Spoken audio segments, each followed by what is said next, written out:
Hey everybody, welcome to the Wadcast Podcast. I'm your host, Eddie Ift. I don't know why I do that every week, but I do. I gotta come up with a better opening. Well, we had an interesting week. Been in a bunch of fires here in LA, and it's always, it's not like we don't have pollution, air pollution all the time, but it's like really smoky right now.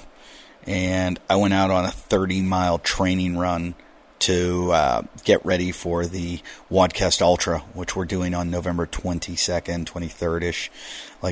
We're leaving in the middle of the night, so it's really the 22nd. Yeah, it's the 22nd. It's not the 23rd. So 68-mile run we're doing. No big deal. I almost died on the 30. Is anybody listening to this, or do you guys fast forward to the interview? I wonder that, because I listen to Mark Maron's podcast, or used to, and I would always fast forward past his monologue to get to the interview, because I really liked his interview. And I wonder how many of you. So we do the hashtag still listening. I want to change. I want to come up with a hashtag that's like, hashtag listen to the intro. That's a terrible hashtag. But if you are listening to the intro, and you write to us on any kind of social media, hashtag listen to the intro. That's when you're a real fan. If you're listening to the intro, you hear me talk about all the stupid shit that I do. Yeah, anyway, running around here, getting some interviews done like a madman. Yeah, banking them up, getting some really good ones. So, it's probably the hardest part of this is getting guests, meeting with them, just schedules. Getting everyone scheduled together, because I do them always live. This week, I had on Dylan Schenk, who, her and her husband own a thing called Lyft Society, which is a really, really good weightlifting gym here in Los Angeles. And they've opened a couple. I think they're going to open some more. They're beautiful gyms. Really nice, really fun to talk to. It was a fun conversation. Anyway, all kinds of fun stuff coming up. What's coming up? Next week, Ben Greenfield. Ben Greenfield on the show. Probably the most knowledgeable guy I've ever spoken to on the show. It creeped me out how much he knew, and I feel bad that I didn't do my homework and have more interesting questions for him, because I could have talked to him for hours and hours and hours. Yeah, a lot about my own shit, but I have to remember sometimes that not everybody is a washed-up mid-40s, never was athlete that is still trying to stay relevant and uninjured. So my questions have to sometimes pertain to your stuff, and so I have to think as you, and all I want to know is, should I take these perfect aminos?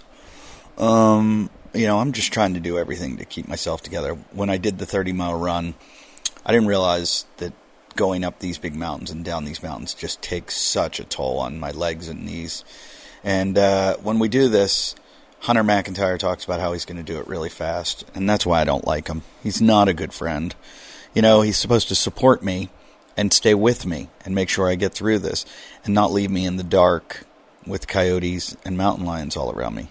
Hopefully Tommy Hackenbrook will stick with me, and Dusty Wunderlich, and Dustin Fierro, all these other amazing athletes who are just, compassionate human beings, can build a human shield around me so that the mountain lions don't eat me. It's going to be tough. It's going to be really, really tough. I've done 30. 68 is going to be brutal. If you want to know anything about it, send me a message, private message. You can either do it at my Instagram at EddieIft, EDDIEIFFT, or at Wadcast Podcast, or you can always email us. No one ever does. Wadcastpodcast@yahoo.com. Very rarely.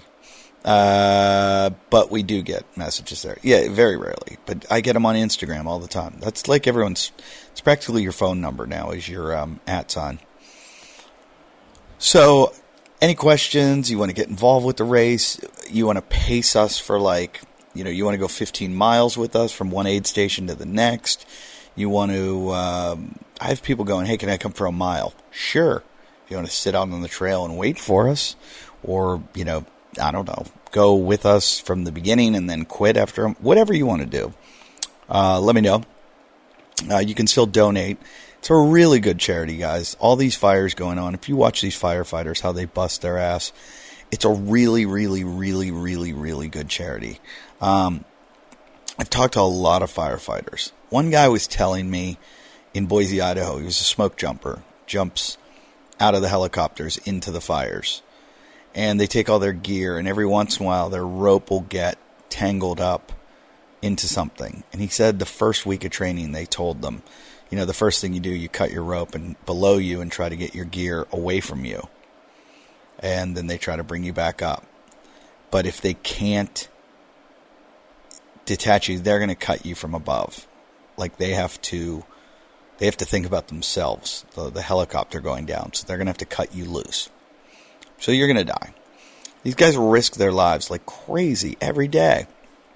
And they lose their lives a lot. And when they do, the money they make is not enough to take care of their families. So what this fund does is it takes care of their families. It's called the National Fallen Firefighters Foundation. And if you go through eddyift.com, you'll see it right on the front page there. You just click through.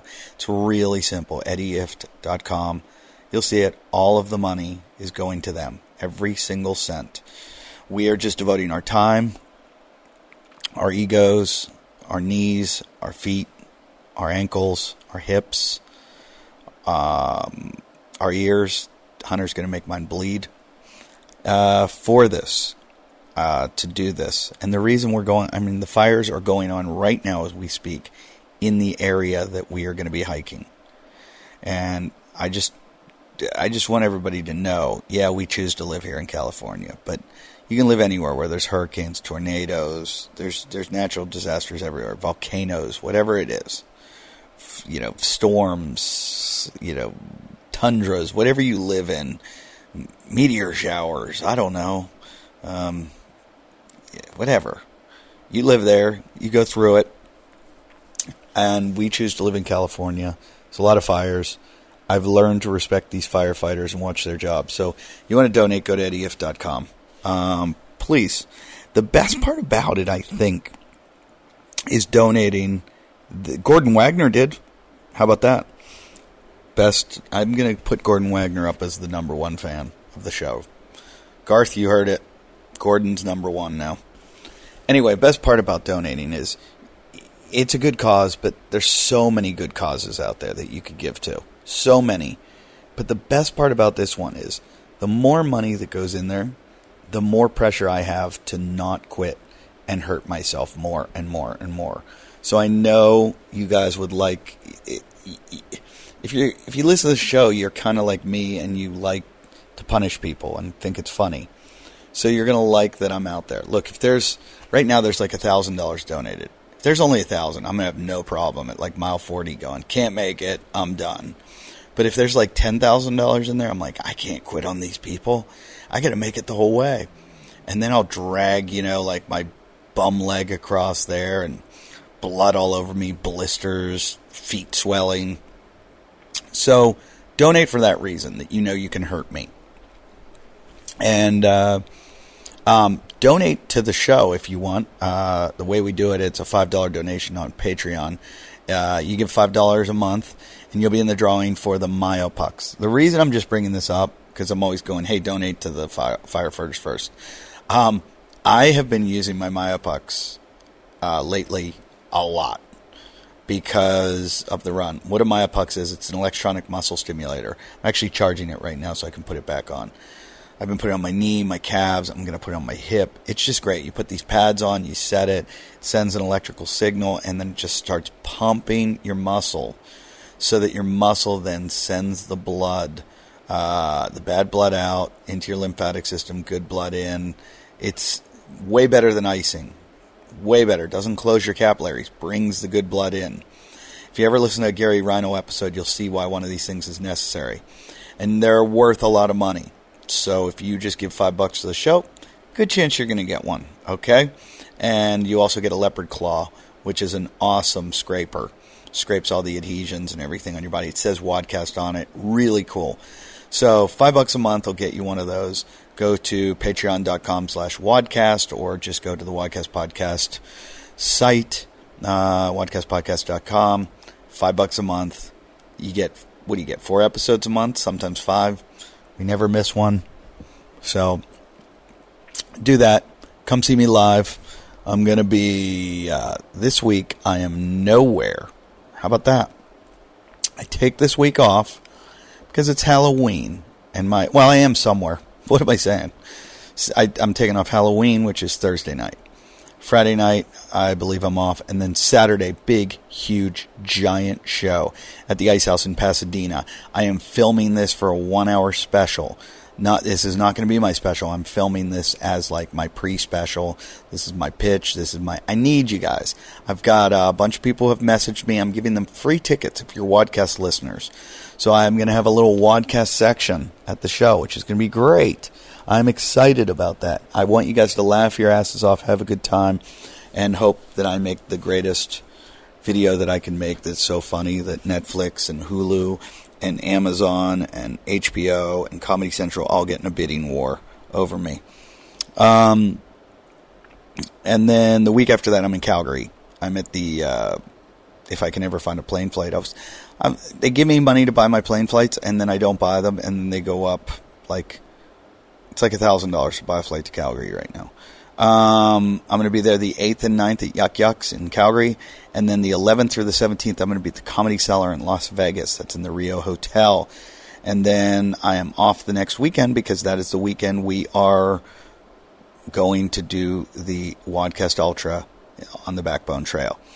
Then the following week, which is the 26th or 27th through the 1st, I will be in Naples, Florida at Off the Hook Comedy Club. The week after that, I will be in Harvey's in Portland, Oregon. That's the 5th through 8th. And then I'll be in Alaska at Chilkoot Charlie's in Anchorage, Alaska. That's the 12th through 14th. And then the 17th, I'll be in Lake Norman in Charlotte, North Carolina at the Comedy Zone. I believe that's in the Galway Hooker.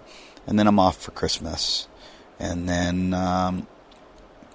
some fun stuff after Christmas. Sunnyvale, Tahoe, Brad Garrett's in Las Vegas, Worcester, Massachusetts, the Woo-Ha-Ha, Laugh, Boston. I'll be in Boston. Then I'm headed to Vancouver. Then I'm headed to Australia. Yeah, so lots of dates. Come see me. And all the tickets are available at eddief.com. Enjoy this episode. It was a really fun, Dylan was just a cool, laid-back, not uptight, not an egomaniac, which I get a lot of. And I just think you'll enjoy the episode. Have a good time. Enjoy it. And always rate, review, comment, and do whatever. All right? Later.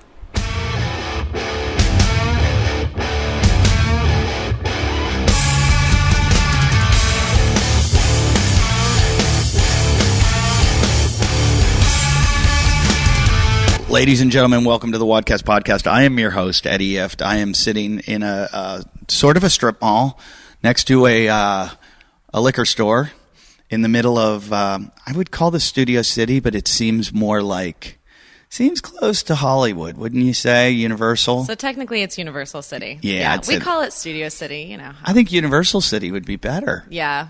I mean, is it actually a destination, though, on the map? That voice you hear is Dylan Schenk, who is the owner of the Lyft Society, which is a very pretty gym. It is. There's a CrossFit gym called CrossFit Belltown that was just sold in Seattle, Washington, that has this kind of look, like this old wood. What would you call this? Is this walnut? Oak? Yeah, it's probably oak. I don't know. I leave that up to my contractor.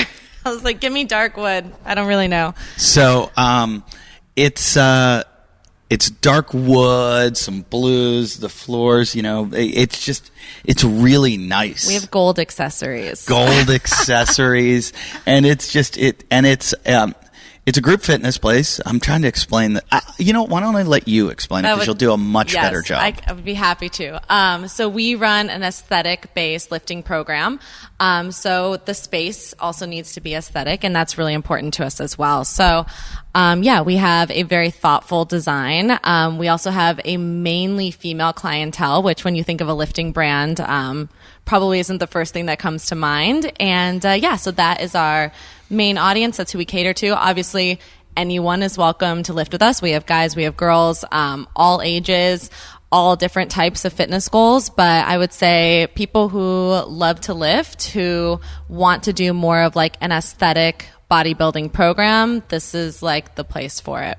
Well, looking at it, it is, you know, there's like, it's just rack after rack. And you got the racks with the, they do have pull-up bars. We do. Yep. Yeah, I just noticed that. But it's not the pull-up bars like you'd see in a CrossFit gym where it's like wall-to-wall pull-up bars. It's, you know, those aren't Rogue racks. What are they? They're not Rogue racks. God. We went local with all of our equipment. Nice. Yeah. So every station is fully contained. So I know one of the big complaints we get from people who come from CrossFit and come here, they're like, oh my God, I get my own space. No one's going to be in my space. And it's like, we try to keep everything as self-contained as possible, just for safety reasons, but also just convenience. Like, how annoying is it to carry plates from one end of the room to the other end of the room? I personally hate that. Yeah. I'm like, this is not part of my workout. I can do the 45s with one hand. Yeah. Each. Impressive. And so with the big bumper plates. Yep. So it's the only thing that I can show off in the gym. Oh, yeah. And I don't even have good grip strength, but I can pick up 45s in each hand. And I'm like, I'm just going to walk across the room and let people see that. Well, it looks super sexy when you do that. It does. You know? But I did one time to a friend say, I go, hey, he could do it too. And I go, let's see who can walk farther with these bumper plates. Yeah. And he like tripled the distance I did. And I was like, okay, now I feel like a loser. Nah. But so you've got 1, 2, 3, 4. We have 8. 8 of them. And how many square feet would this be? This is almost 2,000 square feet. Oh, really? Yeah. Well, we have some changing rooms, and locker room, bathroom, and stuff like that. But nice. The workout space is probably about 1,500 square feet. So are people on their own plan? Or are they coming in? It's like group fitness, like they come in at the same time? So yeah, it's all group fitness and private training. Okay. So everything's by appointment. You reserve your spot, sign up ahead of time. We do share equipment just based on height. The weight can be interchanged. Like, you know, you and I could work out together if we're around the same height, but you would be going heavier or going a little bit lighter. Or vice versa. Vice versa. I probably doubt that. Yeah. So when they come in here, do you have the plan set up for them, or do they go, hey, this is what I'm working on right now, and I'm just going to do my thing? Got it. So we are a members-only gym, and it's actually kind of one of the things that is unique about us. We don't take any drop-ins. It's kind of actually like hard to get in when you're first trying to get in, which is a positive and a negative. Once you're in, people really value the fact that we take care of them. They're part of our membership base. They're working out with the same people every day. It really is a community. But there is definitely a process to when people like want to like get started and come in. So the way we do it is everyone has to take a private training session first before they take any classes at all. And that's where we go over, you assess them. You're judging the shit out of them then. Yeah, I mean, and we're like teaching them what to do, what not to do, sure. Going over like all the main lifts that they're going to see, basically getting them ready to take that first class. It's also a chance to work with them one-on-one, see what their goals are, what classes they should even be taking to go in line with their goals. I think one of the big things in fitness right now is like people are not doing programs that fit their goals, right? Okay. And I think people are just really confused about that in general. So that is like a really big thing for us. It's like, okay, well, what are your goals? Let's make sure that we're doing the proper program for those goals. When they come into class, we take care of all the programming, all the reps and sets. Everything's on a 6-week cycle. And then every 6 weeks, we change it all out. Do you tell them after a 6-week cycle, like take a week off or just come straight back in? No. Yeah. I mean, that's kind of like... Get your ass back in. Yeah. Don't be a pussy. So we drop down, the lowest we go is 8 reps. And then at the end of the cycle, it jumps back to 12 and 20 Really? reps. You go all the way down? That's it? You're not like 3 and nope. no 1 rep maxing going on here? No. We're mainly hypertrophy. Interesting. Yep. Interesting. And that's because your clientele is mostly female based, or? No, actually, we used to 1 rep max. At the end of every cycle, we'd offer a chance for people to 1 rep max. And we just found that not that many people really cared about it. So we're just like, all right, we have 3 people showing up to our max out days. Because as you said, You're going mostly for aesthetics here. Yeah, exactly. That's hilarious. Exactly. So people need to understand, if you're listening to this and you're not from California, that right now we're in the epicenter of vanity, like the most vain people in the entire world. And so I can see it being completely aesthetic based. So they're into building muscle, but also building it where they probably have a body fat percentage of like 2%.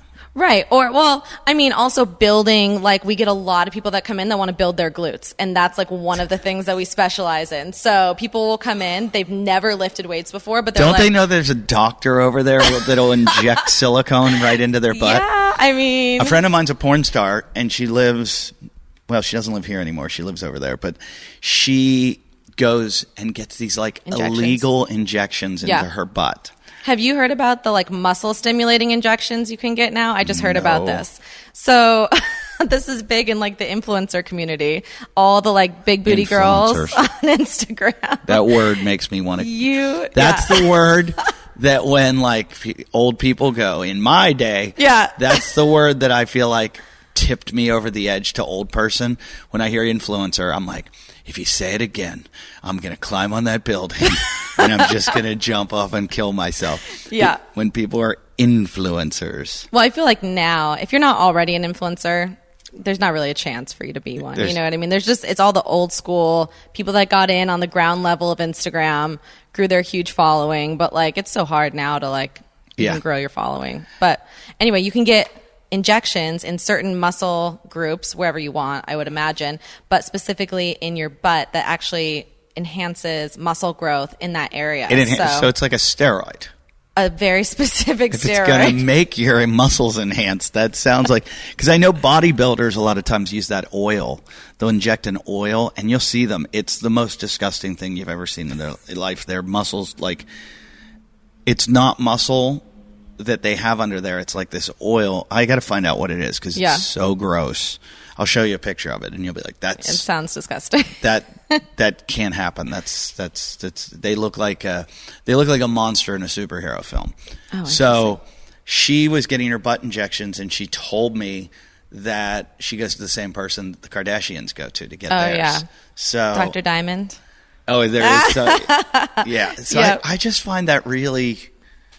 Yeah, go lift some weights. Yeah. Well, I mean, it's obviously harder. Yeah. Well, also, too, I feel like when it comes to, like, choosing your fitness program, like, for me, people are like, how come you never got into CrossFit? And it's like, that requires caring about CrossFit, right? Yeah. So it's like, if I'm going to put all this work and effort and energy and time into my workout, the result better be what you want, what I want to look like, right? So it's like, if I'm going to, I mean, it just seems like a complete waste of time. There are a few CrossFitters, like successful CrossFitters, that have combined bodybuilding and CrossFit together. There's a guy named Marcus Philly who does a really, really good job. He's up in the Bay Area. And if you see him, he's like the perfect specimen of a human being. You're like, how the fuck does a human get to look like that? Yeah. And he, you know, his training is very specific like that. And he was a great CrossFitter. I think he qualified for the games once, but he just went off in that direction. And then I just had Duffy Gaver on the show, who trains a lot of Hollywood celebrities, and he does some CrossFit, but also, I mean, he'll use some CrossFit to, you know, lean them up a bit. Right. But more conditioning. But he sticks with the basic bodybuilding movements, which sometimes I think get, you know, avoided in CrossFit. Well, yeah. I mean, the main thing that we try to focus on is strength and body composition, right? So it's like when you're doing CrossFit, the main thing you're focused on is being better at CrossFit.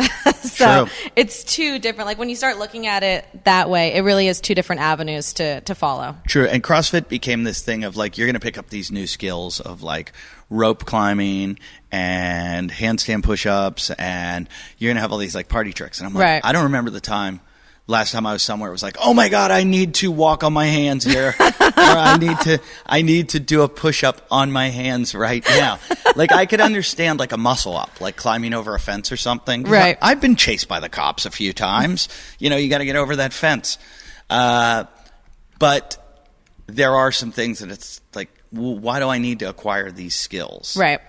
But there are there are aspects of bodybuilding that are going to get you in shape, strong, look good, and you're not going to hurt yourself either. So I've kind of catered my workout a little more back that way, where I'm running a lot, but I also do a lot of the basic squat, deadlift. Bench, deadlift, overhead press sometimes, more of, instead of doing it, I'm getting enough conditioning out the climbing, running these mountains and stuff that I don't need to do Metcons where I'm like, I'm going to do, 10 snatches and then do 15 GHD sit-ups and 6 rounds of this. I just don't do that stuff right now. That does get good when I'm like, I don't have a lot of time. I need to get in. Just squeeze it in, I need to, but this, give me an example of like what a class would be. Okay, so for instance, like a lower body class, we can go through like what we did on Monday. So we would do 5 sets of 10 on back squats, ascending in weight, trying to find a 10 rep max on those last 2 sets. And then we'll always do... This sounds murderous. So there is built-in rest though. So you're getting about like 60 to 90 seconds of rest built in. So you have enough time to kind of... Is there like a big beep when you have to go, or just... Yeah, either a beep or the coach is telling you or whatever. It's fully guided. So it's like, here's this set, here's what we're doing. So there's one coach in the room. There's one coach. Okay. Yep. Yeah. So the coach will be like, hey, we're going to do back squats. Here's and how you do back squat. Are all 8 of these being taken usually, like when there's one coach? For the most part, yeah. So like with 8 racks, we can get up to 16 people. Okay. But only 8 people are actually lifting at a time because you're resting while your partner's never going to be more than 16 in here at a time. Correct. Okay. Yeah. So, and that's like if it's like capacity. So I would say right now anywhere between like 8 to 10 people are coming in for a class at a time. Which actually we prefer the smaller classes just because you end up getting so much more out of it. And it's like, we're not trying to get 30 people in a room. So it's like, you kind of have to go smaller, be extreme in one way. But yeah, so basically we'll do 5 sets of 10 on back squats, but then we get to do a burnout set. So on the last set, you get your 10 reps, rack it, rest for 10 seconds, and then just get 1 max out set. So just to lower the weight. No, same weight. So you just rest 10 seconds and then you get 1 max set. So if you do it correctly, you're only going to get like 2 or 3 reps on that max set. If you just did 10 reps, you rest for 10 seconds and you get another 10 to 15 reps, chances are you didn't go heavy enough, right? The goal is to find your 10 rep max and then max out on top of that. So, and that would be, so that day would be like squatting. You're doing that. Oh, sorry. So that's our first set. Okay. So then the second set would typically be like maybe like a hinging movement. So like a hip thrust. Do you do hip thrust at all? Yep. Yeah. So big booty grower. Everybody's into that thrust, one now. Yeah. That's a very popular one. For sure. Yeah. Well, there's tons of science behind it. The glutes can handle like tons of load. Brett Contreras, I'm sure you follow. Do you follow Brett? Mm-mm. He is like the guy that created the hip thrust. Oh, really? He has his PhD in hip thrusting, I believe. I mean, it's like kind of nuts. But he basically, like, his gym is just packed full of girls 24/7 that just want to build their glutes. That's hysterical. So my husband thinks he has the best job in the world. But so Brett Contreras has done tons of science. He developed the exercise.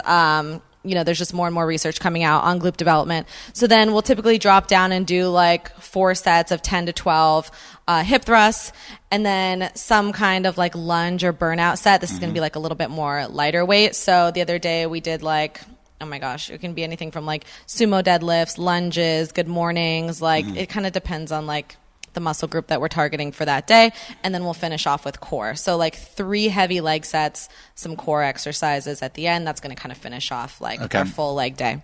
And so are you doing a different body part every day, or are you doing push-pull, or are you doing... So we kind of separate it in terms of, muscle groups. So quads, glutes, hamstrings. So every glute workout incorporates all of them. It'll be heavier on one than the other. So some days you'll start with glutes, work your way into quads and hamstrings. And then it inverses. I love how glutes is your priority here. It is. It really honestly is. And like, we do so much glute training. It's actually like amazing. Yeah. I mean, the amount of people that come in just to get bigger glutes is like astronomical. I would say it's probably at least 50% of our clientele. Oh my God. Yeah.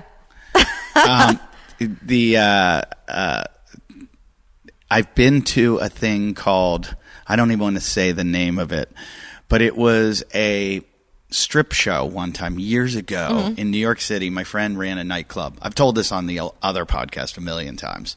I can tell it here. I try to keep this show a little cleaner than the old show. Okay. But so my friend ran a nightclub in New York City, and he used to have me come by all the time. And there were big doormen and everything at the door, and he would say, I wish I could remember the name of it. It was an 80s club, an 80s dance club. Okay. And they would play all these old 80s songs. One Sunday night, he calls me, and they were closed on Sunday. He's like, come by the club tonight.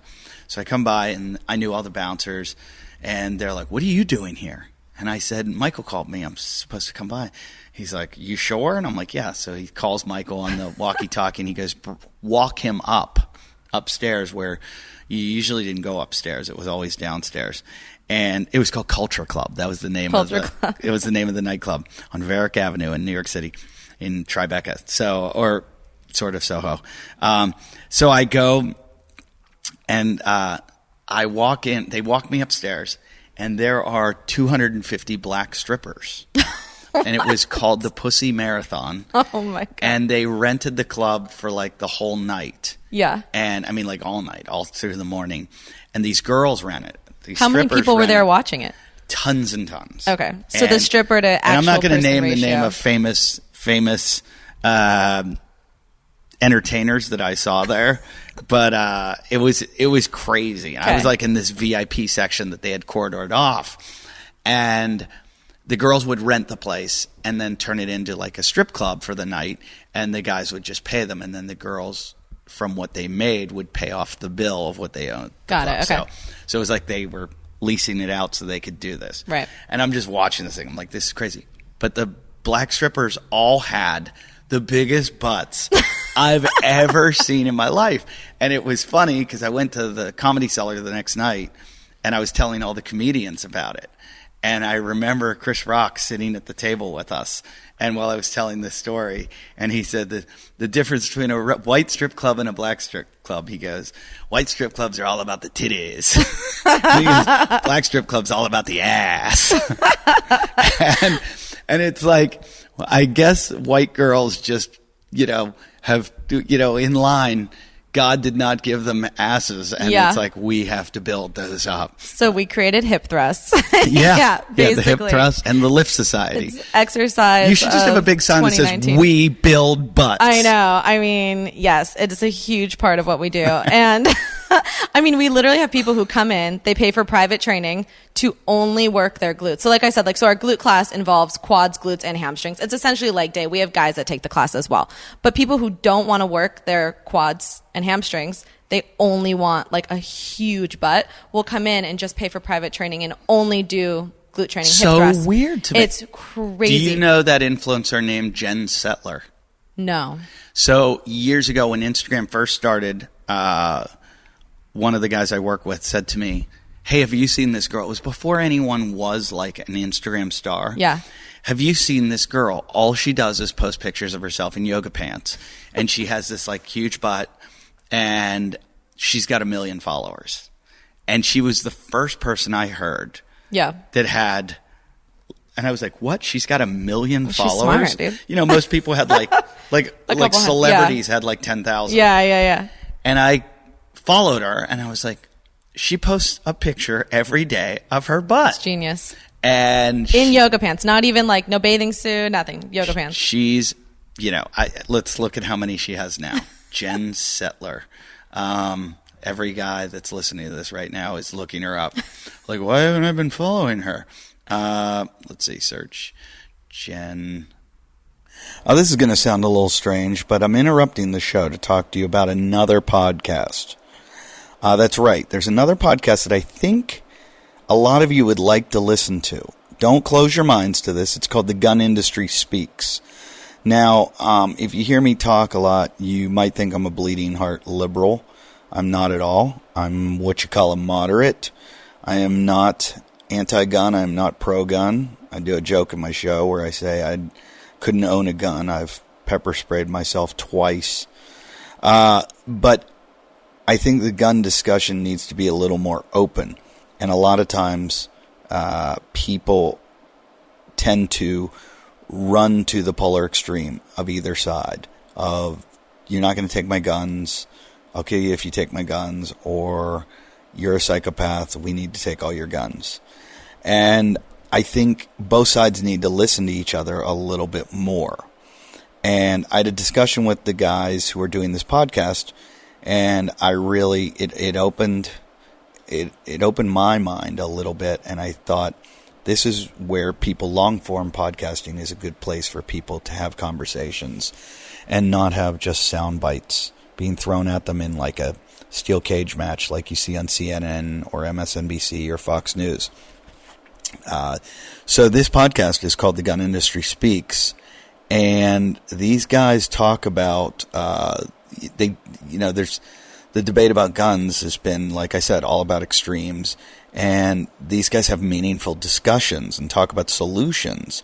And yes, this is coming from the gun industry, but they talk about responsible actions of gun owners and what they're doing.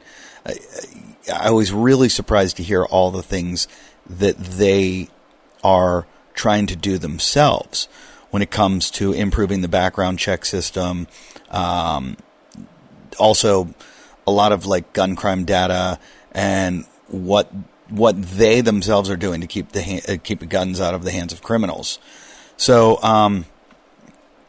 there are things that need to be addressed, things like suicide, and what is the gun industry doing to prevent this, and a lot about the locks that they have. They've got this thing that I didn't even know about. They've got the NSSF's project, which is called Child Safe, and it's an initiative which for 20 years has been promoting responsible firearms storage and providing millions of free gun locks to help prevent firearm accidents involving young children. Look, if guns are going to be around, shouldn't this be going on? This is too much for just one, for me to tell you about. You need to go listen to the podcast. And especially if you are seriously anti-gun, go listen, go hear their side of it. And I'm not defending them. I'm not saying they're right. I'm saying that you each need to hear each other, and this is a great, great way to hear it. So if you want to hear more, go listen to The Gun Industry Speaks here's where you got to find it. The Gun Industry Speaks at NSSFR. Well, it's NSSF. NSSF, that's hard, realsolutions.org/podcasts. Did you hear that? That's NSSF Real Solutions. So, it's a little difficult of a link, but I don't know. I think you listen to this, and it might change your mind a lot, and make you understand a little more and be able to have a better conversation. So go check them out. And if you love guns, you're going to love this. All right. So NSSF realsolutions.org/podcasts. It's called The Gun Industry Speaks. You probably Google The Gun Industry Speaks and find the podcast. I am covered in Tiger Balm right now. That is right. I am in so much pain that I just lathered myself up with their muscle rub. I had to. It's before I work out, I use the muscle rub to warm me up, and then I use the muscle spray afterwards. And it's just all good stuff. Muscle rub's what I use before the gym, and it warms me up. It's like, it's non-greasy, and I'm not the best at warming up, so this gets me warm, gets me there. And then when I'm done, and I'm sore like I am now, that's when I put on the muscle gel. Tiger Balm Active Muscle Gel is what your body needs after a workout. And I am so sore and so stiff and couldn't walk around. And my wife was complaining, and she was like, why don't you just put on some Tiger Balm so you'll shut up? So that's what I did. I covered my legs in Tiger Balm Active Muscle Gel. Now, if there's places you can't get to, and you know what I mean, there's places you can't get to, why don't you put on some muscle spray? Yeah, you can spray it. You don't need any help. Listen, give your workouts the extra edge, minus the extra pain, with Tiger Balm Active. You can pick up all 3 of their game-changing products today That's Tiger Balm Active. They're available at CVS, Target, Walgreens, and other fine retailers. All right? So go get yourself some Tiger Balm. Roar! Jen Settler. Okay. She has 12.7 million followers. See, but that's what I'm talking about. So she's an OG influencer, right? Like, no one now could grow that many followers. Oh, yeah. Oh, she's cute. She's got a good booty. And it's all about her butt. Yep. Oh, there we go. Little kickback. All she does is butt stuff. She's actually starting to show, it started out butt. Okay. Now she's got the full body. But her butt is like, you know, it's not proportionate with her body. Right. Her butt is just bigger than... Right. This was like when I went through like my husband's Instagram when he was on Instagram, and I was like, let me just see what accounts you follow. And they were all like basically butt girls. And he was like, babe, he's like, they post workout videos too. Like, it's purely research. I was like, yeah, babe. But it's funny to me because, you know, guys will say I'm a boob man or I'm a this man or I'm a that. Like, I've never been a butt man. It's never like dawned on me. Never been your thing? Yeah. I was just like, I don't know why, you know, like, I never, and it's, I mean, but apparently I'm the minority because 12.7 million people want to see this butt. So yeah. I think there's obviously been like an evolution in terms of like it was bigger before. The desired body type that women are going after. I think she, like when it started or when she started, I think she had like injections of some type because it seemed much bigger than this. Or maybe now that's just the norm. Yeah. And I'm like, oh, this is what I commonly see now. I feel like in LA it's very normal. Really? To have some type of injections. Really? I mean. Oh, yeah. You got the lips. You know, there's something, you know. A friend of mine the other day showed me, he's dating this girl and she's like a model, whatever. And he's like, hey, look at this chick I'm dating. And he sent me her picture. And I go, oh, yeah, she's pretty. I go, but she's gotten a little crazy with the lip injections. And he goes, those are real. And I go, no, I don't know. You know, you can't have balloons around your mouth. You know, it's like, those are fake. And he goes, hold on. And he sends me this picture of this little kid. And he goes, this is her son. And her son is like, you know, 5 years old. And he has the same lips. And I was like, oh, those are real. Those are real. She really has those lips. Oh, my God. And I was like, okay, that's kind of attractive that she has these, like, big lips. Right. But they're natural. Right. You see the ones, and my wife's got these friends that... Right. The top lip never goes well. One just starts inflating on the right side, and they look like they just got punched.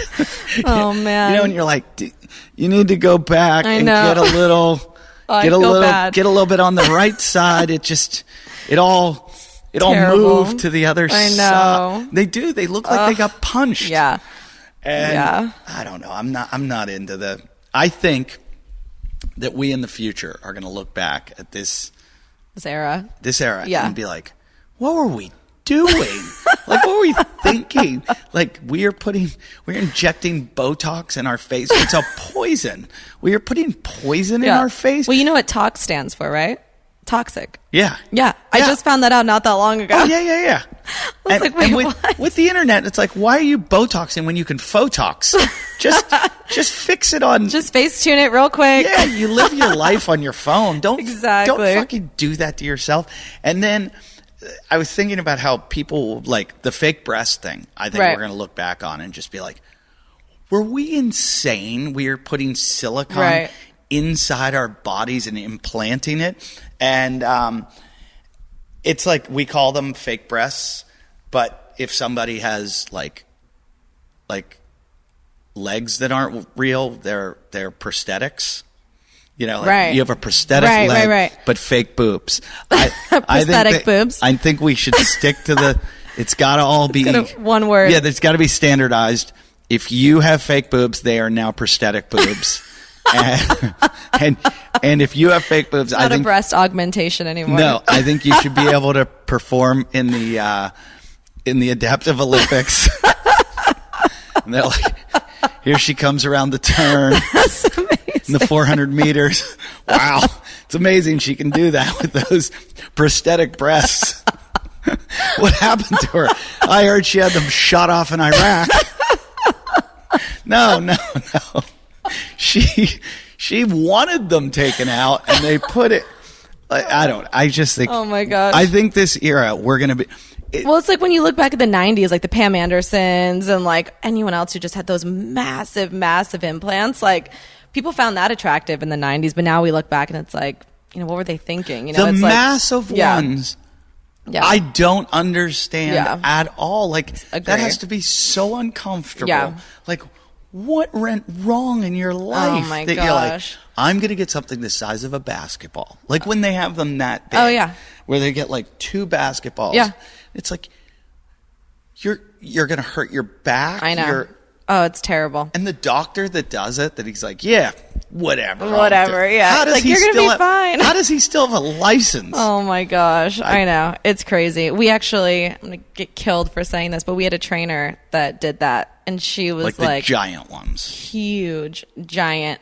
And like she actually couldn't work for us anymore because when you go that big and it's that stretched out. You can't spot anyone? Well, you can't really lift anything because they can rupture. Yeah. I mean, there's tons of precautions that come with doing that. And so every time she's spotting someone at bench, they get motorboated. I mean, it was like an actual issue. I was like, you have to be able to like load plates and like move things across the room. And it was just like, wait, she's putting a 45 between her breasts, walking over with. Yeah, it's like you with the grip. Yeah. So anyway, it didn't quite work, but yeah. I mean, she's still training. She just uses lightweights now. It's really, really weird to me. Yeah. So weird. I can't tell that story, but it's going to be like, like when you see like Ethiopian women from like the Mercy tribe and they've got the rings around their neck. Yes. And they keep adding rings yes. and making their neck longer. You're like, why would they do that? And then we're like, wait a minute. Half of Hollywood, is doing this. And the brand new faces. My wife told me, she's like, once these kids are done, I'm getting everything. I'm like, you're getting nothing. She's like, I'm getting it all. And I'm like, no, you're not. Oh my gosh. And I have a buddy who's a plastic surgeon in Pittsburgh. And he does it all the time. He's like, yeah, tell your wife. I'm like, no, you will not. No. Yeah. You're growing old gracefully. Like, work out. Do the right things. Do the natural shit. Don't do. My wife's like, And I'm like, don't. When I used to work in Beverly Hills, that's how I know Dr. Diamond. So the doctor that I worked for was they were friends or whatever. And he was like, Dylan, like, if you ever want to get anything done, like, I think I could get you in with Dr. Diamond. I was like 23 at the time. I was like, I think I'm good. Yeah. I was out drinking one time with a friend, and his friend that he brought with him was a plastic surgeon. And while we're just sitting there, he goes to me, your chin's a little underdeveloped. He goes, I could pull that out a little bit. I'm like, what? He's like, yeah, it's a little surgery. He goes, I'll do it really cheap. And he goes, I'll do it for cost. And I go, no, we're not building me a chin. And he goes, and I can lipo just a little under your neck. Yeah. And he goes like, you're not heavy at all. He goes, you're really skinny actually. But he goes, you'd be surprised how much you carry, probably a little fat up there. And he goes, and we just take that out, and it's going to give you a more defined chin. And I was like, you're a psychopath. Can I just say, this is why I love Los Angeles. There is no place in the world that you would have that conversation other than in LA. It's just freak central around here. I think about the problems that people have in their life and the real medical issues that they're going through. And then there are people going and going, could you take a little bit of fat out from under my chin? Just a little and bit put it in right my cheeks. here. Yeah, and just inject it right back in my cheeks. Really, really I personally weird. love it. It terrifies me. It makes me think we're all going to, like, the apocalypse is coming, for sure. So I was going to ask you about that. So you're doing... So you said you'll do, like, I love this, is like a butt gym. Yeah, we're a total butt gym. So there's never like a big bench day. No, there's a huge bench day. So basically we run an upper lower split. So one day is leg day, all day long, sun up to sundown. Both locations, we run the same programming. Tuesday's upper body. So that's going to be your bench press, your bent over rows, your pull-ups, all the big lifts. But then we have back flies, lateral raises, bicep curls, triceps. It's basically like a big bro And they're sesh. in that day? And what? And they're in that day also? What's on that day? That's on the upper body day? Yeah. Okay. So basically it's always like a big lift. That's your heaviest lift of the day. So that'll be like one of the important ones, right? Squat, deadlift, bench press, bent over rows. And then we'll do like a medium set, usually some tempo. Do you do any tempo work? Yep. Yeah. So usually some tempo work, and then we'll do like a high rep set or a superset. And then we'll finish with like a burnout set or some bis and tris. Sure. So you're going to do about four exercises. 4 to 6 exercises. And how many reps? That depends on the week. So anywhere from 12, 15, all the way down to like 8 to 10. Are you doing kind of a periodization where it's like, okay. Yeah. And what about days off? When would you recommend to your clients to take days off? So that kind of depends on their specific goals. So we do also have like a day that we call cardio and core. It's essentially an active recovery day. We use kettlebells. Kettlebells are a great endurance tool. And that is meant to be a lighter day or even a rest day for some people. So that depends on the person's conditioning, their specific goals, how beat up they are from the week so far. And, so that's how we kind of program. So these aren't very conditioning minded people. These are people that go, I'm going to walk Runyon Canyon because that's going to burn the fat if I walk it, right? Not necessarily. Well, because our cardio and core class is like a HIIT training class, right? Yeah. So, yeah, I mean, it really, like, if we have people that come in and they want, like, a lot of fat loss or they enjoy doing cardio, we get, like, a lot of people from CrossFit that just love that class because it is very, fast-paced. And the kettlebell, too, like, people nerd out about the kettlebell. So it's like, if you're into kettlebell lifting, it's going to be a fun class. We'll do clean and jerk and snatches and all that stuff. But we'll also throw burpees and just, like, high-rep conditioning stuff in there as well. So what was your background that you guys got into this? Oh, my gosh. So my background, fitness is, like, the only job I've ever had. When I graduated high school when I was 16 and I moved out to LA, and my dad... Whoa. Let's back up. Yeah. Who graduates high school at 16? Someone who's extremely bored. So It was easy for you? so I have kids Because I now. graduated high school at 26, I think. And you're doing it at 16. I'm like mesmerized by that. I'm not a genius child. Basically, now that I have kids, you know that there's a website where you can like look up school ratings or whatever, out of 10, you want your kid in like 8, 9, 10 out of 10 school, make sure they're getting a good education. So I was like, well, just out of curiosity, like what was my high school that I went to? What is that? Is that niche.com? I think it is. I think it's greatschools.com. Okay, I know that one too. Yeah. So I just typed it in one day. It was literally like a 5 out of 10 school. So I don't want to make myself sound like where a you genius. went? It was just like they were just the like, only school in the entire town that like, it was really, really small town. So. Every other kid was going to prison and you were the one kid to graduate. They were like, let's get her out of here before she ends up in prison. I literally graduated with like 70 people. I mean, super, super small, like farm community. Where like, is this? It's in upstate New York. Like so, how far upstate? Like right on, like there's like right between Syracuse and Rochester. You're like right on Lake Ontario, and there's tons of just like farm country and stuff. So I'm trying like, to really country. I know New York pretty well. Like Oswego. Oh, I know Oswego. Yeah. Okay. So like even smaller than Oswego, like outside, like an hour outside of Oswego. They're smaller than Oswego. That was like when we wanted to go shopping. You would go into Oswego. Oh wow, the Walmart was there. Yeah. Exactly. Okay. Yep. So you graduated high school at 16. I didn't know that was possible. Yeah. So yeah. Anyway, but my dad lived here in LA, so even like as a teenager, I would come out every summer and visit my dad, and I was like, oh my gosh, like to go from that small town community to coming out, and he lived in Hollywood, like right by the Grove, and I was like, this is amazing. We like walked to the Grove, so it kind of like opened my eyes to like there was more going on than just what was in my small town. So graduated, moved out here. He and my stepmom owned a Pilates studio at the time. And so this was like early 2000s. And that was before Pilates had hit, like it was kind of still underground. It wasn't anything close to remember like, what when it was. Pilates first started. Yeah. I saw those weird tables that they totally. Were like, and I'm like, is that a torture chamber? What are they doing in there? Yeah. Like, there's pulleys and it's scary. Exactly. Yeah. So, I mean, it was just like a completely different scene than what it is now. But he was just like, listen, you're not going to be a server. You're not going to like, you just, while you figure out what you want to do with your life, he's like, just do this Pilates certification. They'll pay for it. It was at their studio. Do tons of private training. Just get skilled in Pilates. And I was just like, I don't care. Like, I didn't know what I wanted to do, but I knew I didn't really want to do Pilates. Anyway, of course, once I started, I was like, oh, my body feels amazing. Like, this is really cool. It is really good. It feels so good. And so I was like, okay, cool. And like, I think at 16, I was making like $25 an hour, which was great. Like, you know, gold mine. And back in Oswego, that's like being a millionaire. Basically a millionaire. So, so that was kind of my entry point into fitness. So I started off working the front desk as I went through the Pilates certification, started teaching Pilates when I was like 17 years old, which is like, I don't even know who would have even paid me. They must have just been like, okay, sure. But at that point, get on this table. You're going to hold this strap and these pulleys. You're going to pull yourself up. Make sure you keep your transversus in. What's a 16-year-old? Hey, I'm a high school graduate. Totally. Yeah. I'm sure these like 6-year-old guys just loved it. They're like, I'll come every day.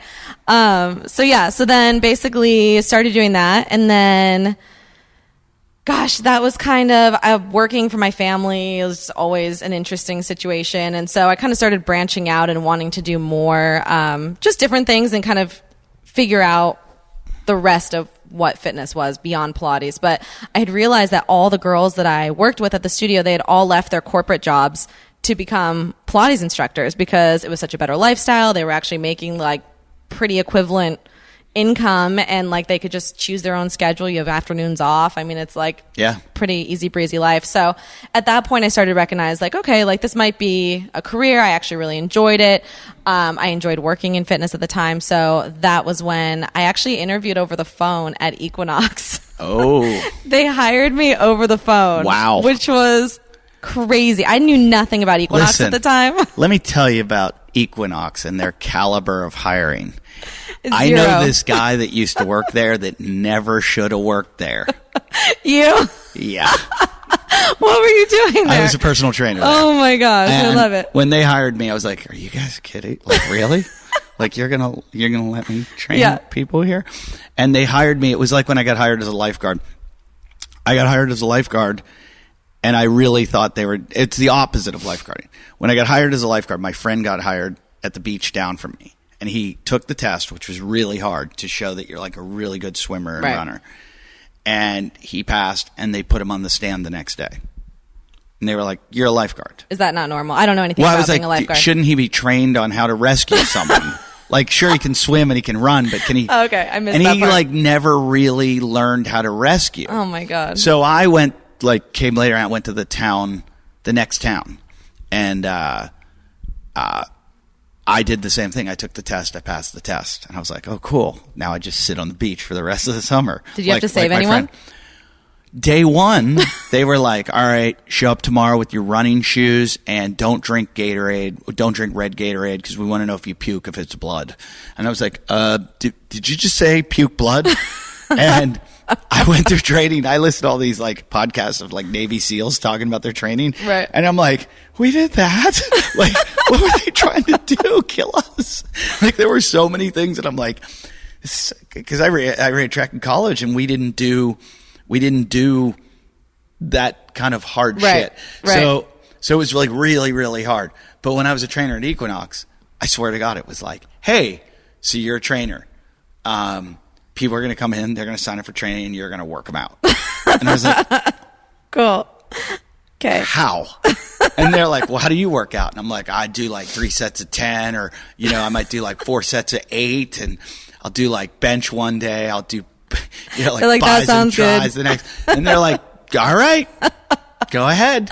And there was like, then maybe like once a month, they'd be like, hey, we're going to have a seminar. And we'd go in for like an hour, and they'd make us do like a class. Right. And how to be a trainer. But it wasn't, no. It was how to sell? Hey, go do body pump. Oh, and we would do the body pump class. Right. Well, that's how we had our staff meetings. So literally my first staff meeting. Which Equinox were you at? I was at a couple. So I started in Century City. Okay. The reason I found out afterwards, the reason I got hired over the phone was because they had all these opening dates that hadn't worked out, and they were basically just rushing to open, and they had no staff, and they basically had no showers, but they were already charging people memberships. Yeah, so they were just like, we got to hire just whoever and hope it works out. And so I was like probably at the time like the youngest person they'd ever hired, and I came on. I ended up working in management at Equinox. I stayed there for like a couple of years, like 5 or 6 years, but then I got transferred out to Woodland Hills, which is very interesting because it's like at the time was Porn Star Central. Okay. So we got a lot of good clients. Is that where they all work there. out? Well, they at least you hear that, used to. guys? You hear that? You want to meet some porn stars? Head out to the Woodland Hills Equinox. You know, I heard they got some good peepholes there. They do. Do they really? No, not at Equinox. But yeah, I mean, it's a great clientele base. I mean, lots of money, and they want to be in shape. So I remember seeing some porn stars work out at Gold's Gym in Venice. And I kept looking at this guy, and I'm like, how do I know this guy? I know this guy. So how do I know him? And I couldn't figure it out. And I'm like riding an exercise bike, and I hear him and another guy talking. Uh-huh. And it's just like actor talk. Right. You know, they're like, I work with that director, blah, blah, blah. And I'm listening, and all of a sudden I hear him go, oh, man, she made my dick hurt so bad. And I was like, what? And he goes, I won't do scenes with her anymore. And then I was like, oh, light bulb. This guy's a famous porn star. And they totally did the bodybuilding workout, which was, you know, like different body part every day. And then they would get on an incline treadmill. Yep. And just walk it slowly. Just walk it and off. Just yep. walk that fat off their body. And they were like 3% body fat.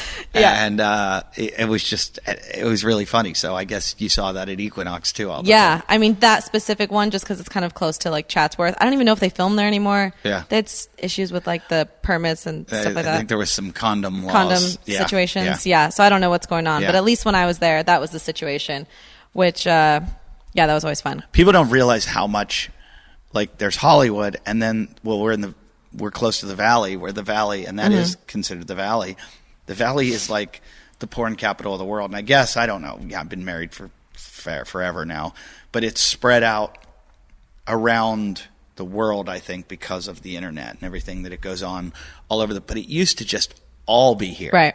And this is like 10 years ago. Well, you know, Vivid is like right there down the street, right there, yeah.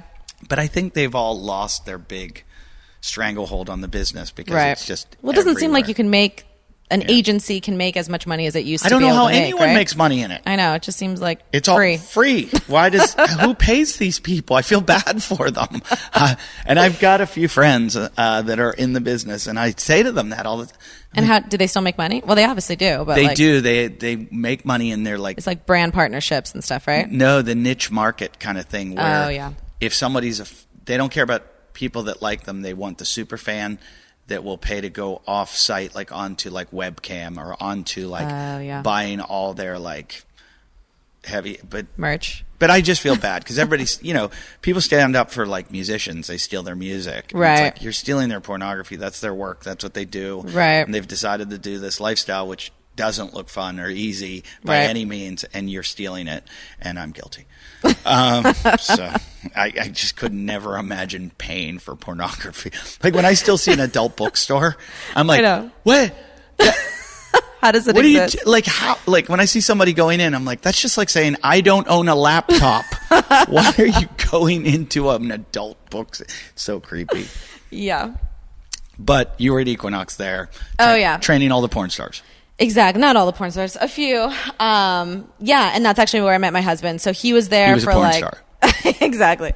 No. So he was there for literally like he had just moved to LA. He was kind of in this attitude where you just want to be in a very social environment. Where's He'd already he from? worked. He's from NorCal. Okay. So and he's co-owner here. We own the gym together. Actually, the entire concept of Lyft Society is his brainchild.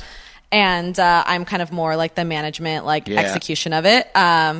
So it's been fun. But anyway, so we met at Equinox. He was literally there for I think he was physically there for 3 months. I think he was really emotionally there for 1 week. What was he? Was he a trainer there? No, so he was doing membership sales. Okay. Which he's just cringes at the fact. He had basically just got the job to meet people new in LA. He had just left this really high powered sales job. And I was like, fuck it, I'll just do some sales and be in a gym. He loves working out. He's a college athlete. So those jacked? He's pretty big. Yeah, I would imagine. Yeah, so. What was his sport? Wrestling. Okay. Yeah, he's pretty gnarly. I'm surprised he's not a CrossFitter. Wrestlers love CrossFit. Yeah, I don't know. That's a weird thing. So neither of us we could just never get into CrossFit. And wrestlers love it because they're so masochistic. Right. And they love that pain and beating themselves up every day. Yeah. It's really surprising. I feel he's I don't know. You get old enough, you're just why am I beating my body up? Seriously. So, yeah. Anyway. I don't blame them. Yeah. So we developed Lift Society. We actually had another gym before Lift Society called Cross Train LA, which basically I had a Pilates background. He had a strength training background. And it was basically a cross training program where you would do Pilates and yoga 3 days a week, and then kettlebell training and strength and conditioning 3 days a week, which is actually I think it's great. Yeah, it's a great there's a place program. called Alchemy 365 that is out of Minneapolis, and they're doing something like that. And I interviewed them, and I found it I was like, if you open this where I live, I'd be there every day. Yeah. Because just the combination, I felt like looking for health, like in longevity, right? Which is where I am at this point in my life. It's like, right. I want to live long and be able to take care of my kids and not be in pain, do fun shit with them. Yep. I don't need to snatch 285. Right. So, I think yoga and some strength training is going to help me a lot more. Yeah, totally. Than doing box jumps and handstand push-ups. Yeah. Well, yeah. And I think like for most people, when it comes to like being fit, it's like they want to look good, obviously. You want to feel good. You don't want to be injured. And you want to do a program that's like sustainable for a long period of time that you're not going to burn out on or, Right. whatever. So it's like, yeah, kind of taking all of that into consideration. And people underestimate how important strength training is, especially as you get older. Right. And, it's like you're only going to be able to pack on so much muscle. Right. And then you're not going to be able to anymore. It gets so hard with your, the way your hormones are and your testosterone and everything. So you better pack on as much as you can because it's just, it's going to wear off and then it's going to be hard to build muscle. So you want as much as you can to take it later into life with you to be able to use and activate. Right. And I do feel like all the hormone therapy stuff is like the new age in medicine. It's just popping up more and more and more. Well, we had a whole bunch of CrossFitters get popped at the last CrossFit Games for this one steroid. It's not a steroid. It's not a SARMs. It's I forget what it's called. Peptide? I forget what it's called, but it sounds unbelievable. I'm going to be in Salt Lake City next week. This weekend. I'm performing at Wise Guys Comedy Club in Salt Lake City. I think when this airs. Yeah, this will air Tuesday. So I'm gone. I'm not in Salt Lake anymore. But hopefully I get to interview this guy who's like a professor in at a university there that's all he does is he studies these things. Yeah. And I'm just I'm so like interested steroids in them. or hormone therapy? Mostly SARMs. And okay. I'm really, really interested in steroids and hormone therapy. And I just find it incredible. Yeah. But I also don't trust anybody. Yeah. Because they're like, yeah, vaping's good for you. 6 months later. Yeah. You're going to die. Teens are dying from vaping. Every single thing that they say is good. Then like 6 years later, they're like, oh, sorry, we were wrong. There's another test. You're going to die. You're all dying. So I don't trust like testosterone therapy or TRT, and all I have friends like, dude, it's amazing. I'm doing testosterone. Blah, blah, blah, blah. And I'm like, you're bald. You've lost all your hair. I'm like, yeah, look at my muscles. And I'm like, you're bald. You're bald. Ask a woman what they like more, hair or muscles. They'll take hair. I might go muscles. Yeah, that's true. That's true. Some people, I just know I don't have enough hair to lose. Yeah. So, I'm like, I think I'll opt out of the testosterone or the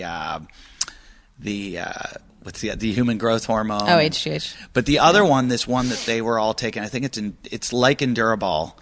I forget what they call it.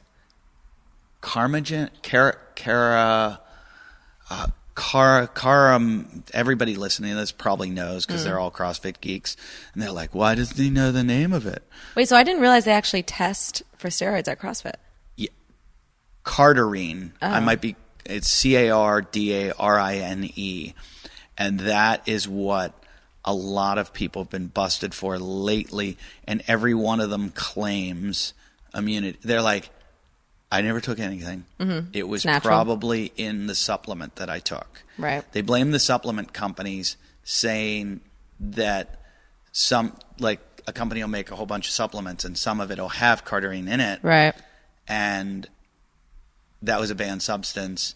And they must have made it in the same location as the supplement they were taking, and trace amounts of it got into it. Maybe that's true. Can you just admit you took it? Because it's also called GWAS, They call it 1516, but it's GW 501516. It's pretty, like, if you read what it does with mice, it's like, no, you can't humanly do that. Yeah, it is Endurable. That's what it's called on the black market. It was invented for metabolic disease and cardiovascular diseases, but it was abandoned in 2007 because animal testing showed that the drug caused cancer to develop rapidly in several organs. Yikes. In 2007, research was published showing that high doses of GW 1516 given to mice dramatically improved their physical performance. The work was widely discussed in popular media and led to a black market for the drug candidate and was abused by athletes. As a doping agent, the World Anti-Doping Agency developed a test for it and other related chemicals and added to the prohibited list in 2009. That's what happens all the time. Like, right.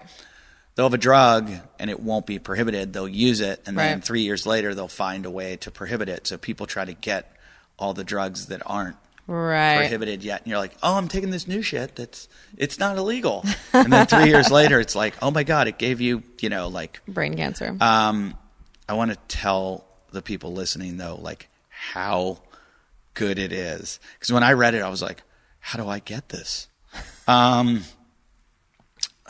This is all black market drug testing. Everybody's testing positive, suspensions, mode of action. Oh, I can't understand that. I'm not smart enough. Ronald M. Evans' laboratory purchased a sample of GW 1560, gave it to mice, much higher dose than has been used in GSA.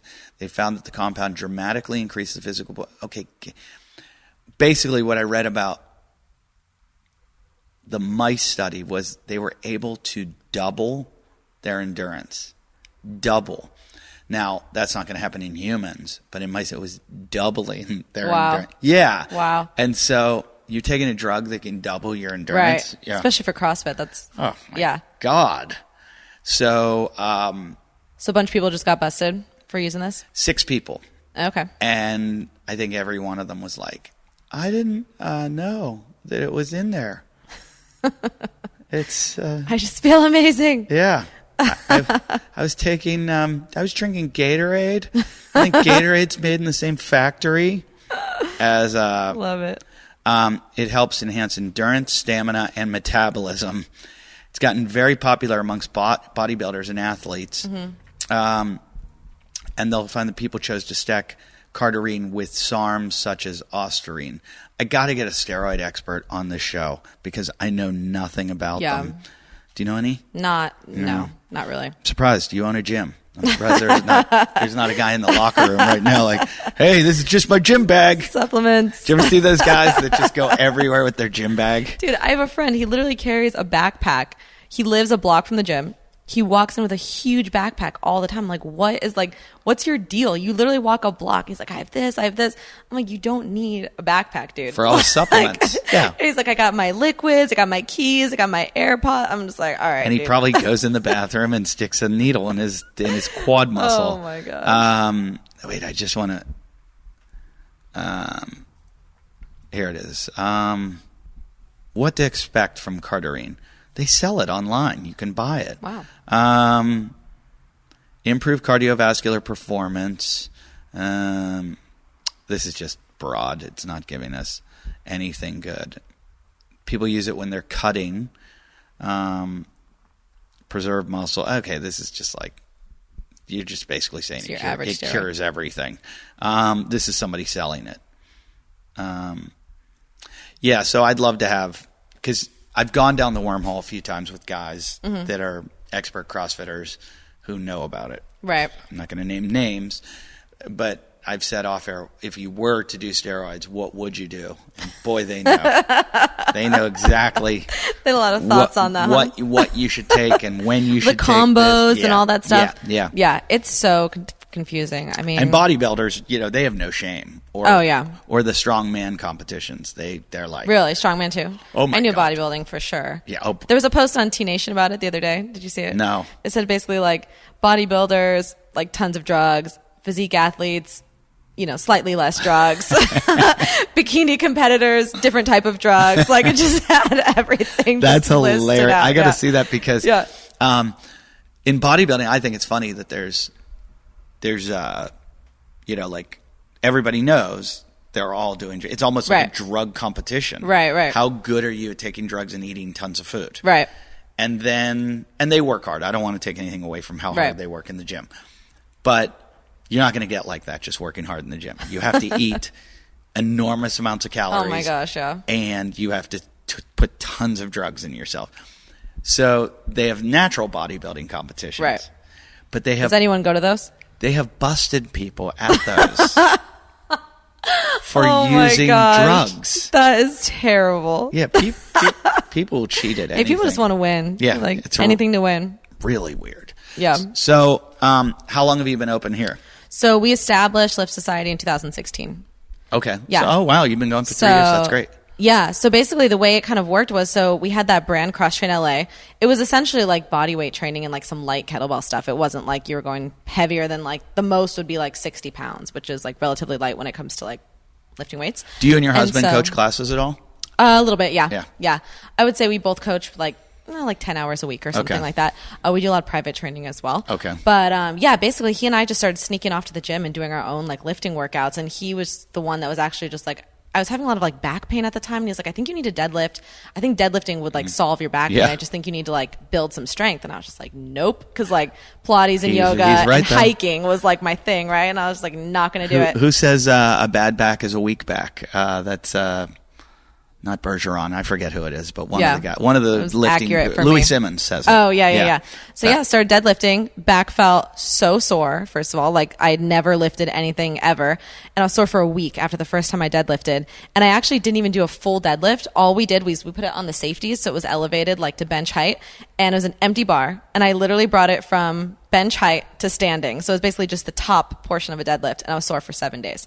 And I was like, deadlifting will make you feel like you have the flu. Heavy deadlifting the next day, you're like, why does my brain hurt? Literally not my even heavy though. Hurt. An empty bar deadlift at the time was like just crushing me. So that's when I was like, oh wow, like I actually need to do this like constantly. So over like the next month, I was just kind of obsessed with deadlifting, started doing it like all the time. And that was kind of my intro into lifting weights. And so at that point I would like see these like badass girls at the gym who just like walked in like a boss. They totally knew what they were doing. And like CrossFit wasn't even like that big at the time. And so I was just like, man, these girls are like, they look so cool. Like they're in a room with like a bunch of dudes, like know their way around. So I was like, this is really cool. So that's how I kind of started getting into lifting. And then we introduced a class called Lyft at Cross Train at our like first concept gym. And it was like just a basic circuit. It was like basically like a squat station, deadlift station, bench press, pull-ups, like some walking lunges. I think that might have even been it. And you would basically just like do a circuit like 2 or 3 times. And people just loved it. Like were obsessed. It would sell out all the time. The more lift classes we added on the schedule. When you had the gym Cross Train, were you getting any flack from CrossFit at all? No. About nothing? No. I mean, it was so Where not was your on gym? the radar. It was in Hollywood. It was actually just down the street from where our current location What is. street? It was on Sunset.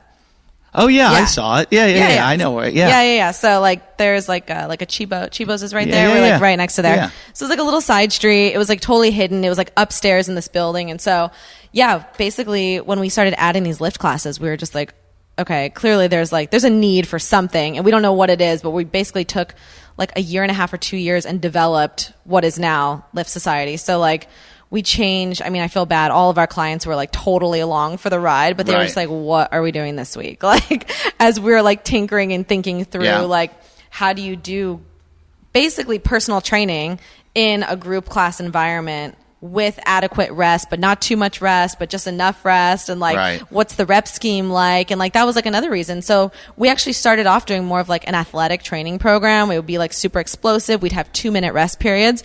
And people would just be like, dude, like I'm bored. Like why are you making me sit around for 2 minutes? Like they just did not understand like this is group fitness. I came here to sweat and I want a great workout. And it was like that mentality of like athletics into group fitness like was not crossing over for us. Like it was like, okay.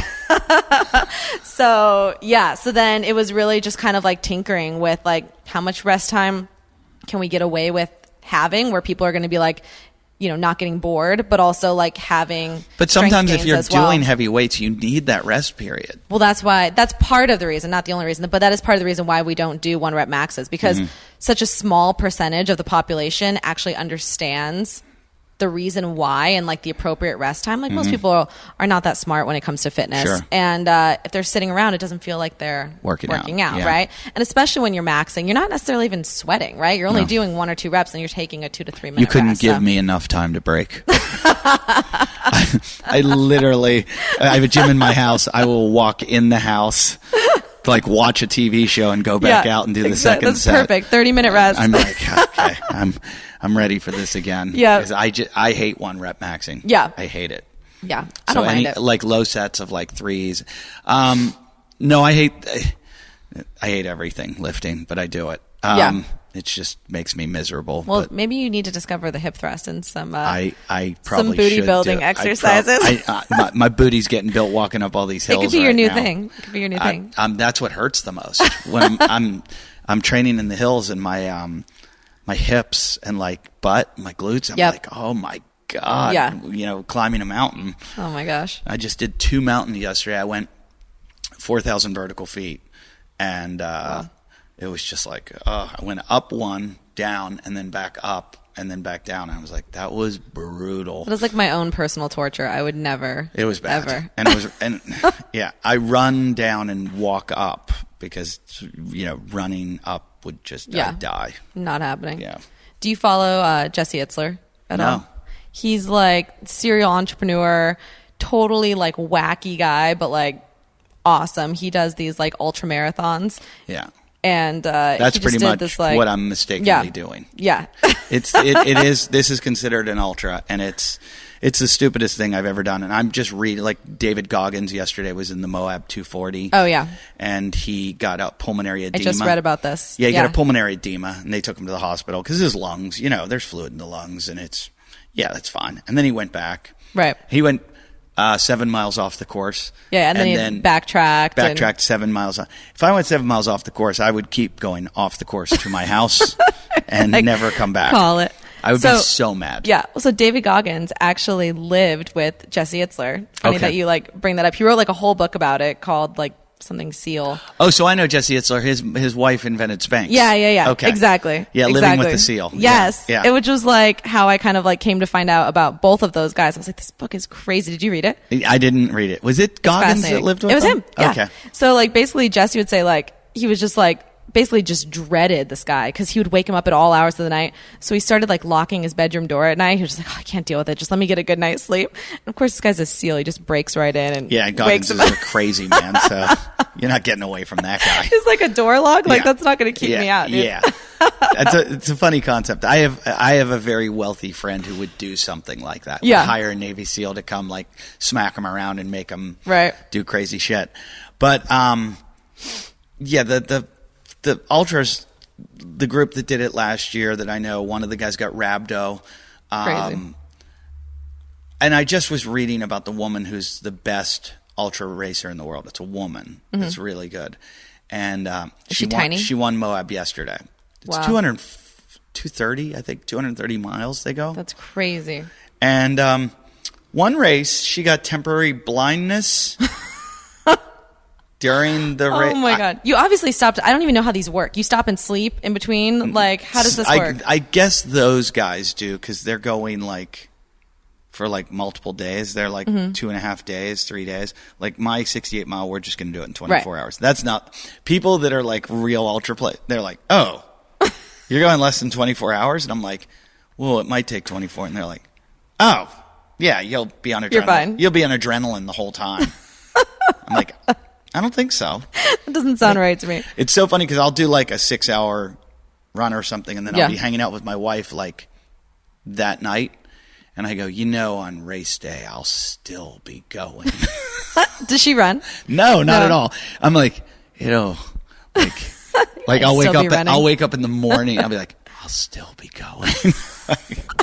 Like, why am I doing this? Why am I doing it? I'm raising money for the National Fallen Firefighters Foundation. Go to wadcastpodcast.com and donate to all those firefighters' families. It's a really nice thing.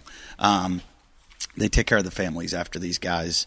And I watched the fires, and I watched what they did, and I watched how they fought them Yeah. in my neighborhood.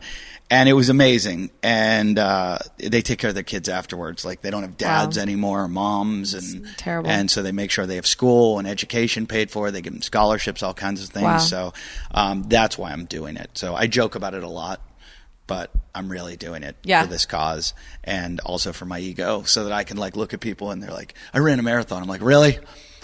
I ran 3 marathons all at once in a row over mountains with Hunter McIntyre yelling at me the whole time. Oh yeah. So, are you guys running it together? Yeah. Hunter's coming with me. I've got everyone coming is a badass. Yep. I am the biggest. I'm the problem. I'm the one they're all going to be going, come on, Eddie. Oh, no. But that's why I got them, because I figured I don't want to bring a bunch of other losers who are like, we're shivering. Like, we need to call a helicopter. I brought Tommy Hackenbrook, who's one of the top CrossFitters in the world, who's won the games as a team, number 2. Dustin Fierro, who's won the paddleboard going back and forth from Catalina. He paddleboards. Wow. Over to Catalina. 32 miles over to Catalina. Yeah, no problem. I have Hunter, who's like 6-time world champion obstacle course racer. Yeah. I'm like, have you ever gone 24 hours? He goes, yeah, in races all the time. That's what we do. And I'm like, okay, my gosh. I've never done anything more than 4 hours. Who else is coming? A guy who's almost climbed the 7 summits. Wow. So he's got 2 more summits to go. He's done 5 of the 7. And I think there's someone else coming that I'm forgetting. That's, like it's probably like the guy that killed Bin Laden. That's what my group is like. That's amazing. And then me. And everybody's like, what do you do? I'm like, I tell dick jokes. I go to a different city every week, and I get up on stage and tell dick jokes. So, so are you guys planning on opening more of these? Yeah, we'd like to. So we just opened Studio City. So it is profitable. It works really well. Yeah. So actually, I just got an email yesterday saying that Studio City actually made income. So we're That's good. Awesome. Yeah. So it's like 9 months old right now. So it made income. So and we're in good. 9 months, you're in making 9 income. months. That's great. Yep. So happy about that. Want to do another one, at least 3 on our own. And then, after that, it's like, do we want to open more? Do we want to franchise? Do we want to sell? I mean, there's I feel like after you have yourself kind of established, there's... I could see it working really well, because even in this kind of setting, it's like group fitness. It's like having a personal trainer. Yep. And especially my lifting. Yep. I hate going in the gym and making myself do it. Right. So having that, that's what's great about CrossFit is 3, 2, 1, go. Right. But a lot of times, like I said, I'd rather just do a bodybuilding workout. For sure. I mean, it feels a little nicer. But there's go again. Yep. Go. You've got someone. Next set. You got the whip. Go. Yeah, go. for sure. Go.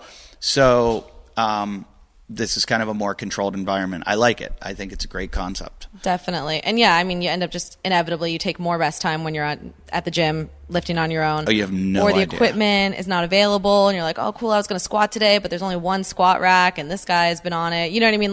There's just too many variables when you're training on your own. And then also too, it's like, how much research do you have to put in to figure out what kind of training program you want to do? How many days a week? Are you doing an upper lower split? The amount of time and effort that we put into the programming, you can't even a normal person researching it on their own would be a full-time job, you know? So yeah, my husband does all the programming and we won't speak for 6 weeks because he's so focused. He's that guy. He is so hyper-focused on That's the programming great. until it's perfect and it has to be 100% perfect. And I'm not joking. We took a family vacation and I was like, could you just come out to the pool for a couple minutes, say hi to our family? He's like, no, he's on the computer. Yeah. He's like, okay, I'll come out in 1 hour. And then he just can't even focus because he's so focused on what's going on with the programming. How many kids? We have 2 kids. Okay. Yeah. Yeah. So we have a 2nd grader and a kinder. Oh, it's fun. You're getting the shit kicked out of you. Yeah. Between this business owner and 2 kids. Good.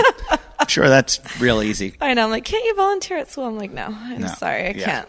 Yeah. I just did drop off today. And, and now hopefully my wife's picking him up because otherwise my kid's going to sit at phone school. call? No.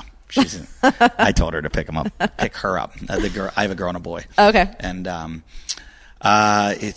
they're not easy. Yeah. Yeah. And try. That's why you need a class like this. Try working out at home with your daughter going, Dad, build me an obstacle course. I'm working out. No, Dad, build me an obstacle course. Sure. I'll just put, what do you want, a wall? Right. A trough that you're going to dive through? What am I? Yeah. One of our friends actually built like a little mini rock climbing wall in his gym. And so his kids just do that wall. Yeah, I should genius. probably do that. Yeah. And I mean, it wasn't even like that high. It was like super safe, but they would practice like climbing all around it, but it totally kept them occupied while he did his workout. So I need something because she just finds ways to ruin my life. It's like, watch me, watch this, watch me do this. She gets, I have the rings for doing muscle ups. Yeah. And she gets in them and swings around the room. Like, no, I can't get a thing done when she's home. Absolutely not. That's why I've started doing all this hiking stuff. I can get away from her. Right.